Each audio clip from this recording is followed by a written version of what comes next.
Serial പ്രേമികളുടെ ഇഷ്ടപരമ്പരയാണ് Kudumbashree Sharada. ഈ ഒരു പരമ്പരയിലെ കേന്ദ്ര കഥാപാത്രമായ വിഷ്ണു എന്ന കഥാപാത്രം മരിച്ചു എന്ന രീതിയിലാണ് കഥ ഇപ്പോൾ മുമ്പോട്ട് പോകുന്നത്. പ്രേക്ഷകർക്ക് ഇത് അക്സെപ്റ്റ് ചെയ്യാൻ കഴിയുന്നില്ല. പ്രേക്ഷകർ ഒന്നടങ്കം ചോദിക്കുന്നത് വിഷ്ണു ഇനി വരില്ലേ എന്നാണ്. അതിന് വിഷ്ണു തന്നെ മറുപടി നൽകിയിരിക്കുകയാണ്. വിഷ്ണു എന്ന കഥാപാത്രത്തെ അവതരിപ്പിച്ച പ്രബിനാണ് മറുപടി നൽകിയിരിക്കുന്നത്. ഇൻസ്റ്റഗ്രാം ലൈവിലൂടെയാണ് താരം ഈ കാര്യം പറഞ്ഞത്. വിഷ്ണുവിൻ്റെ ഭാര്യയായി അഭിനയിക്കുന്ന ശാലിനിയെയും എല്ലാവരും പ്രശംസിക്കുന്നുണ്ട്. അവരുടെ അഭിനയത്തെ എല്ലാവരും പുകഴ്ത്തി സംസാരിക്കുന്നുണ്ട്.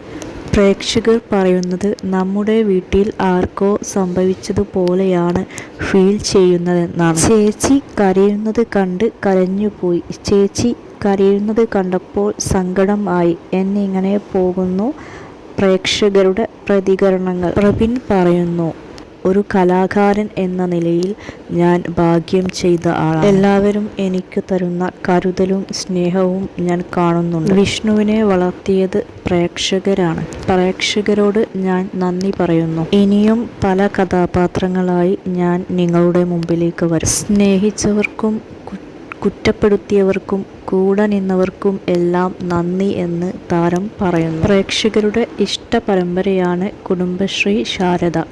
1000-ലധികം എപ്പിസോഡുകൾ കഴിഞ്ഞു മുന്നേറിക്കൊണ്ടിരിക്കുകയായിരുന്നു. വിഷ്ണു എന്ന നായക കഥാപാത്രം പ്രേക്ഷകരുടെ മനസ്സിൽ ഇടം പിടിച്ച ഒരു കഥാപാത്രമായിരുന്നു. അതുകൊണ്ട് തന്നെ വിഷ്ണു എന്ന കഥാപാത്രത്തിൻ്റെ അന്ത്യം പ്രേക്ഷകർക്ക് അംഗീകരിക്കാൻ കഴിയുന്നില്ല.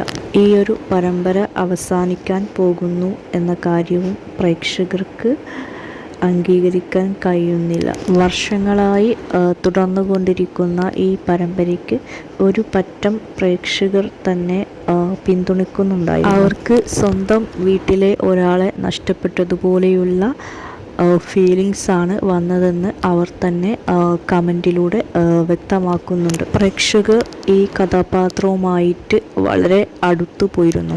അവർക്ക് അവരുടെ ജീവിതത്തിലെ ആരോ ഒരാൾ ആണെന്നുള്ള ഒരു തോന്നൽ വന്നു തുടങ്ങിയിരുന്നു. അതുകൊണ്ട് തന്നെ പ്രേക്ഷകർ വളരെ സങ്കടത്തിൽ. വിഷ്ണു എന്ന കഥാപാത്രത്തെ അവതരിപ്പിച്ച പ്രബിൻ തന്നെ പറയുന്നുണ്ട്, തനിക്ക് വിഷമമുണ്ട്. പക്ഷേ ഇത്തരമൊരു സാഹചര്യത്തിൽ തൻ്റെ മറ്റു കഥാപാത്രങ്ങളെയും നിങ്ങൾ അംഗീകരിക്കണം. മറ്റു കഥാപാത്രങ്ങളുമായിട്ട് ഇനിയും വരും എന്നു തന്നെയാണ് പറയുന്നത്. പുതിയ പരമ്പരകളിൽ പുതിയ കഥാപാത്രവുമായിട്ട് തിരിച്ചു വരും എന്നാണ് സൂചിപ്പിക്കുന്നത്. പക്ഷേ പ്രേക്ഷകർക്ക് ഇത്രയും അടുത്തു പോയത് കൊണ്ട് തന്നെ ആ ഒരു വിഷമം എന്തായാലും ഉണ്ടാവും. പ്രബിൻ പ്രേക്ഷകർക്ക് നന്ദി പറയുന്നുണ്ട്. അതുപോലെ കുടുംബശ്രീ ശാരദയുടെ അണിയറ പ്രവർത്തകർക്കും നന്ദി പറയുന്നുണ്ട്. തന്നെ സ്നേഹിച്ച എല്ലാവർക്കും നന്ദി പറയുന്നു എന്ന് പറയുന്നുണ്ട്. വിഷ്ണു എന്ന കഥാപാത്രത്തെ പ്രേക്ഷകർ അത്രത്തോളം അംഗീകരിച്ചു കഴിഞ്ഞതുകൊണ്ട് തന്നെ പ്രബിനെ കാണുന്ന സമയത്ത് ആളുകൾക്ക് വിഷ്ണു എന്ന പേര് തന്നെയാണ് ഓർമ്മ വരുന്നത്. ആ കഥാപാത്രം അത്രത്തോളം പ്രേക്ഷകരിലേക്ക് ഇറങ്ങിച്ചെന്നിരുന്നു. അത്രത്തോളം സ്വാധീനം ഉണ്ടാക്കാൻ ആ കഥാപാത്രത്തിന് കഴിഞ്ഞു. എന്നിട്ടും പ്രേക്ഷകർ വിഷ്ണു വരില്ലേ, ഇനി വരില്ലേ എന്ന് ചോദിച്ചു കൊണ്ടിരിക്കുന്നുണ്ട്. വിഷ്ണു എന്ന പ്രബിൻ തന്നെ വ്യക്തമാക്കി കഴിഞ്ഞു താൻ ഇനി ഈ പരമ്പരയിൽ ഉണ്ടാവില്ല എന്ന സത്യം.